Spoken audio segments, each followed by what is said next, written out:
Dear students, अस्सलाम वालेकुम। ईद मुबारक तमाम स्टूडेंट्स को। उम्मीद है कि आपकी ईद जो है वो अच्छी गुजरी होगी। ऑनलाइन क्लासेस के सिलसिले में आज हमारा लेक्चर नंबर 37 है और इसमें आज चैप्टर नंबर 10 आज हमारा तकरीबन ख़त्म हो जाएगा। जो आज टॉपिक हमने पढ़ना है वो उसमें सबसे पहले है डिफाइन डायरेक्टिव। ये क्या होता है डिफाइन डायरेक्टिव? इसके लिए हम एक प्रोग्राम बनाएंगे। Dev C plus plus open कर रहा हूँ मैं।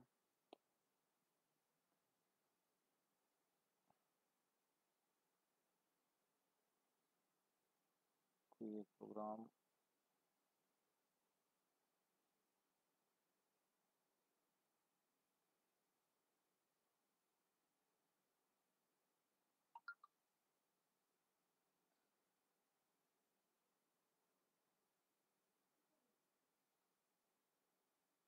इस प्रोग्राम में हम देखेंगे कि डिफाइन डायरेक्टिव क्या होता है। प्रोग्राम है ये 10.22 और इसमें बताया जाएगा कि डिफाइन डायरेक्टिव क्या होता है।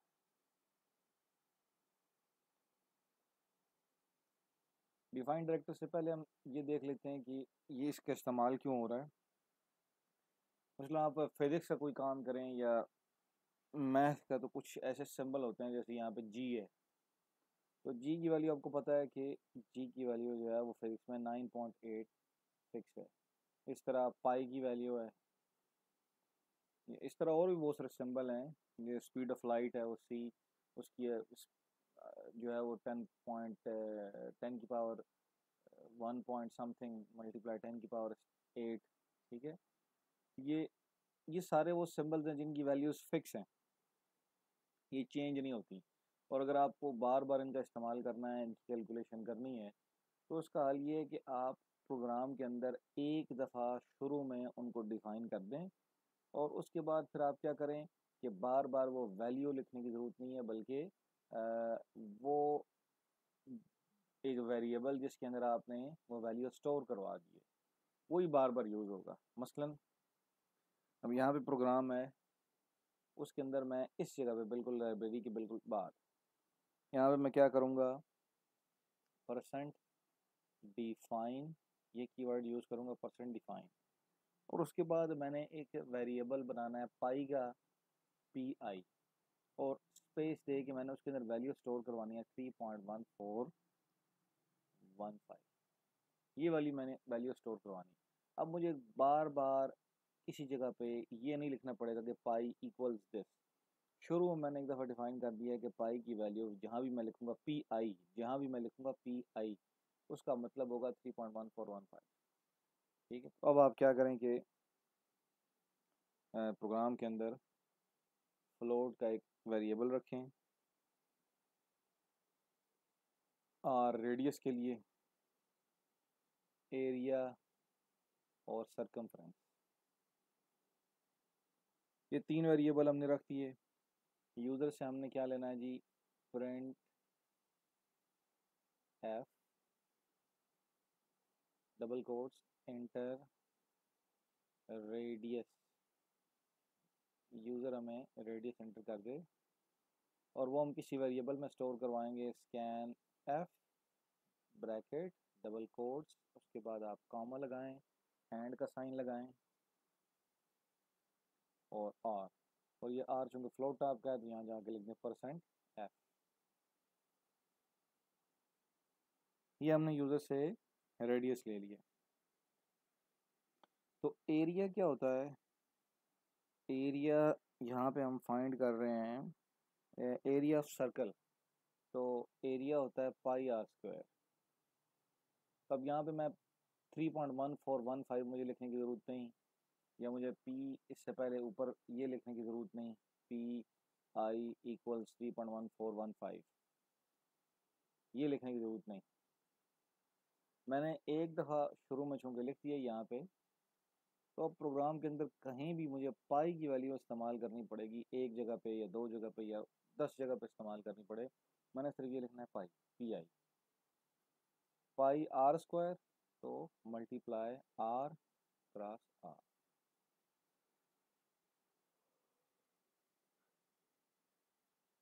तो इससे क्या होगा, ये हमारे पास एरिया आ जाएगा। ठीक है, तो ऐसा वो सिंबल जो मैथ में आपने देखा होगा, वैल्यूज जिनकी फिक्स होती हैं, चेंज नहीं होती, तो आप क्या करें, अपने प्रोग्राम के अंदर आपने उनको यूज़ करना है, तो प्रोग्राम के बिल्कुल स्टार्ट में लाइब्रेरी के बाद आप उनको एक दफ़ा इस तरह डिफाइन कर लें। ठीक है, वेरिएबल जिसमें रखना है वो लिखें, वो अपनी मर्ज़ी से कोई भी रख सकते हैं। यहाँ मैंने पाई लिखा है, लाजमी नहीं है पाई लिखूँ, लेकिन ये इसलिए पाई लिखा है ताकि मतलब समझ आए कि ये वैल्यू पाई की है। तो अगर आप स्पीड ऑफ लाइट का या जी का लिखना चाहें तो वो भी बड़ी आसानी से आप लिख सकते हैं। जी के लिए जी लिखें या ग्रेविटी लिखें, और ये काम भी बड़ी आसानी से हो जाएगा। अब हम आते हैं पाई आर स्क्वायर, और उसके बाद अब सर्कमफ्रेंस। तो सी आई आर के नाम से हमें वेरिएबल रखा हुआ है 2 पाई आर। तो 2, ये जब भी आपने देखा है इस साइड पे फ्लोट वेरिएबल है, और इस तरफ जो है हम इक्वेशन यूज में नंबर यूज़ कर रहे हैं, तो हम 2 नहीं लिखेंगे बल्कि 2.0 लिखेंगे। 2 multiply pi multiply are.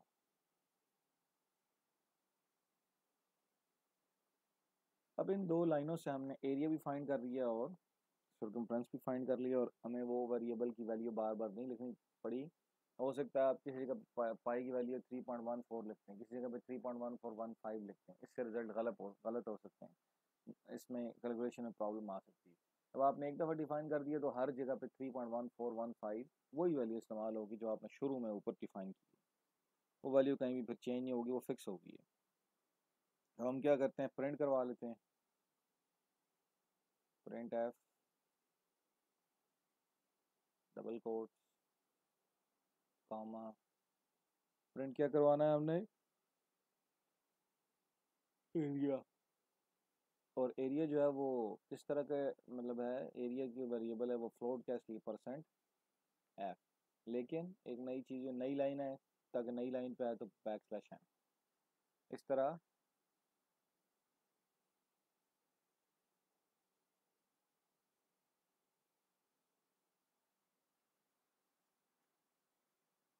Print F circumference comma, circumference है तो आपने सी आई आर, और इसके लिए हमने यहाँ पे, अब यहाँ पे डबल कोट्स में है तो सरकमफ्रेंस, सरकमफ्रेंस। ऊपर हमने सिर्फ लिखा है, हमें लिखना चाहिए एरिया इक्वल्स, एरिया इक्वल्स इस तरह सरकमफ्रेंस इक्वल्स, जहाँ प्रिंट करवाना है वहाँ परसेंट, क्योंकि सरकमफ्रेंस भी फ्लोट है इसलिए परसेंट है। इसके लिए भी बैक स्लैश एन लगा के ताकि नई लाइन पे प्रिंट हो। अब हम इसको एग्जीक्यूट कर देते हैं। ये कह रहा है जी कि डिफाइन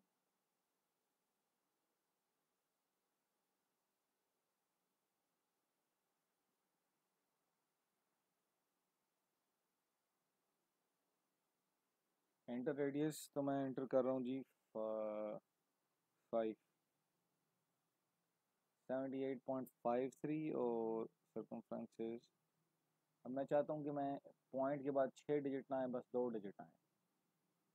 पॉइंट के बाद 2 डिजिट आए, बहुत ज़्यादा ना आए।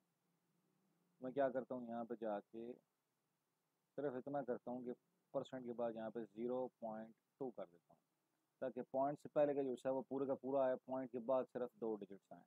0.2 कर देता हूँ, तब सिर्फ 2 इससे ही आएंगे। 5, अब 2 डिजिट आ रहे हैं, राउंड ऑफ 5 ईयर्स में। तो ये था जी, हमने जो अभी किया ये था डिफाइन डायरेक्टिव। ये किस लिए यूज़ होता है ये भी हमने बात कर ली उन सिंबल्स के लिए। उसके बाद आते हैं हम एक नए टॉपिक की तरफ, वो है कि करेक्टर की इनपुट कैसे ली जाती है। एक तो तरीका था ना करेक्टर की इनपुट लेने का, प्रिंट एफ स्कैन एफ के जरिए, कि प्रिंट एफ किया इंटर करेक्टर, और स्कैन एफ से परसेंट सी लगा के हम स्कैन एफ कर रहे हैं, जैसे पहले किया है। परसेंट डी से हमने इंटीजर किया है, परसेंट एफ से हमने फ्लोट या डबल किया, और परसेंट सी से हमने एक करेक्टर ले लिया। और इस तरह हमने परसेंट एस से हमने एक स्ट्रिंग ली है, लेकिन हमने पुट्स का और गेट्स का और पुट्स का फंक्शन भी यूज़ किया है, गेट्स इनपुट के लिए और पुट्स आउटपुट के लिए अगर स्ट्रिंग है तो। इस तरह करेक्टर के लिए एक और फंक्शन भी इस्तेमाल होता है।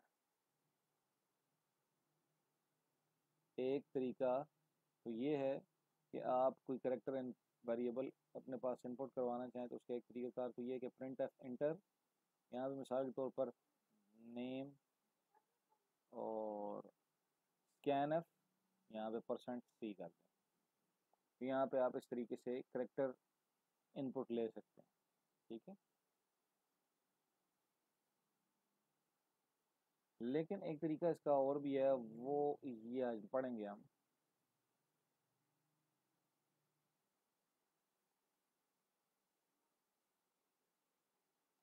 वो तरीकाकार ये है कि एक फंक्शन होता है गेट सी एच और दूसरा फंक्शन होता है गेट सी एच ई। ये दो फंक्शन है। गेट सी एच फंक्शन में और get C H E function में थोड़ा सा ही फ़र्क है। तो अगर आपने यूज़र से इनपुट लेनी है करेक्टर इनपुट, तो आप ये दो फंक्शन भी इस्तेमाल कर सकते हैं। तो इसके लिए हम क्या करते हैं कि एक प्रोग्राम बनाते हैं,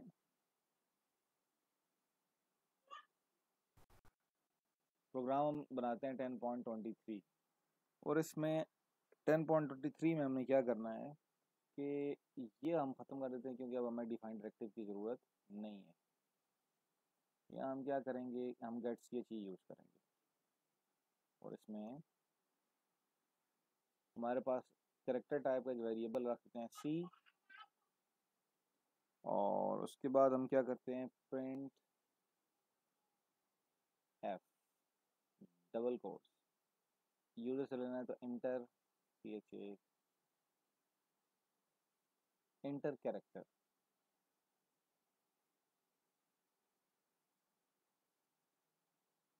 और scanf double quotes comma, यहाँ पे वेरिएबल एंड साइन और सी। एक तरीकाकार ये है, यहाँ पे मैं लगा दूँ परसेंट सी। इस तरह भी एक करेक्टर मैं इनपुट करवा सकता हूँ। लेकिन इसका एक और तरीका है, वो ये है कि अगर मैं इसकी जगह ये लिखने की बजाय मैं इसको ऐसे कर देता हूँ, कमेंट कर देता हूँ, और इसकी जगह मैं ऐसे लिखता हूँ, वेरिएबल चाहिए हमें सी में, सी इक्वल्स गेट सी एच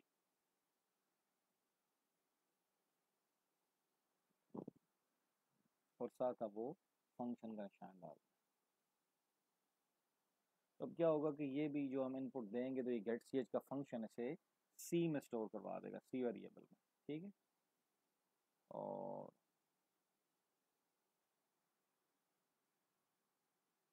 अब हम चाहते हैं कि हम उसे प्रिंट करवाएं जो यूज़र ने एंटर किया है, तो हम डबल कोट्स लगाते हैं, नई लाइन के लिए बैक स्लैश एन लगा देते हैं, यू एंटर्ड,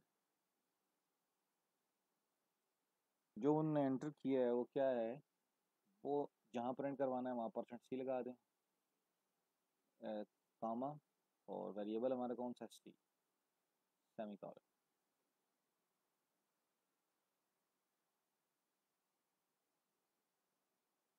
हम इसको लिख देते हैं गेट सी एच फंक्शन, और इसको अब जब रन करेंगे तो एंटर करेक्टर, हम एंटर करेक्टर में ए एंटर करते हैं, उसने बता दिया यू एंटर्ड ए, हमें ये दिखाया नहीं है जब हमने। तो अब ये देखें कि किस तरीके से स्कैन एफ फंक्शन काम कर रहा है। स्कैन एफ फंक्शन तो ये फॉर्मेट स्पेसिफायर है, फिर कॉमा और एड्रेस ऑपरेटर साथ में वेरिएबल करेंगे। गेट सी एच फंक्शन थोड़ा सा उससे अलग है। गेट सी एच फंक्शन क्या करता है कि गेट सी एच फंक्शन लिख के आपने से वेरिएबल को असाइन कर देना है। ठीक है, इससे क्या होगा, जो चीज़ भी आप कीबोर्ड से एंटर करेंगे वो सी में स्टोर हो जाएगी। ठीक है, अब बात करते हैं गेट सी एच ई की। यहाँ जो गेट सी एच फंक्शन है उसने, अभी आपने देखा है कि जो मैं वहाँ पर वैल्यू एंटर की है, फिलहाल तो मैं ए एंटर किया है, ए एंटर किया तो जो ए है मुझे यहाँ नज़र नहीं आया, बल्कि नेक्स्ट लाइन पे जो मैंने प्रिंट करवाया वहाँ मुझे नज़र आया। अगर मैं यहाँ पे गेट सी एच ई इस्तेमाल करूँ तो क्या होगा कि जो चीज़ मैं कीबोर्ड से टाइप कर रहा हूँ वो मुझे नज़र भी आएगी।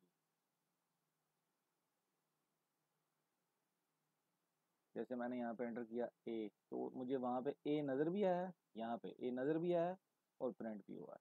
प्रिंट वाला तो काम नया नहीं है, कि प्रिंट तो पहले भी हम करवा ही रहे थे, वो मैंने लेकिन गेट सी एच ई में और गेट सी एच में फ़र्क क्या है कि जब आप get C H function use करते हैं तो वो आपने जो कीबोर्ड से जो कुछ एंटर किया वो आपको नज़र नहीं आता। लेकिन अगर आप get C H E function use करें, जो कुछ आपने कीबोर्ड से एंटर किया है वो आपको नज़र भी आता है। ठीक है, दोनों में ये फ़र्क है, सिंपल। गेट सी एच और गेट सी एच में ई में ये फ़र्क है कि एक में गेट सी एच में जो करेक्टर है वो नज़र नहीं आएगा, जब गेट सी एच ई में वो नज़र भी आएगा। ठीक है, तो आज के लिए इतना ही। इंशाल्लाह नेक्स्ट लेक्चर में मुलाकात होगी और उसमें हम जो उसके चैप्टर के बाकी 2 टॉपिक्स रह गए हैं वो डिस्कस कर लेंगे। ठीक है, अस्सलाम वालेकुम तब तक के लिए।